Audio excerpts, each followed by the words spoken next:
డబ్బులతో ఒకసారి డాక్టర్ దగ్గర చూపించుకోవాలి. నాన్న కాలేజ్లో ప్రాజెక్ట్ వర్క్ ఉంది, ఒక 1000 రూపాయలు ఉంటే ఇవ్వండి నాన్న. తీసుకోరా. ఎన్నాళ్ళని నేను డబ్బులు అడుగుతూ మీ మీద బరువు అవుతానన్న. నెక్స్ట్ మంత్ నుంచి పార్ట్ టైం జాబ్ చూసుకుంటా. రే నాన్న, లంచ్ బాక్స్ పెట్టాను, మర్చిపోకుండా తీసుకెళ్ళు. సరే నాన్న.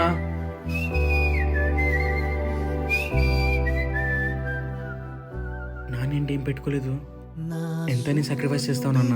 ఈ రోజు నుంచి నీ బాక్స్ నేను తీసుకెళ్తాను. రే నువ్వు టెన్షన్ ఏం తీసుకోవద్దురా, ఇదిగో తాగురా. రేయ్ పిచ్చా నీకేమన్నా? రే ఏం పర్లేదు, ట్రై చేయరా.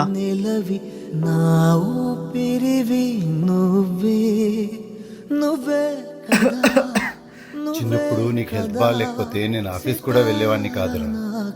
కానీ నువ్వు ఇప్పుడు పెద్దవాడి అయిపోయావు కదరా. బయట అలవాట్లకు దగ్గుతా ఉంటే రాత్రులు నాకు నిద్ర కూడా పట్టడం లేదురా. సరిపోదట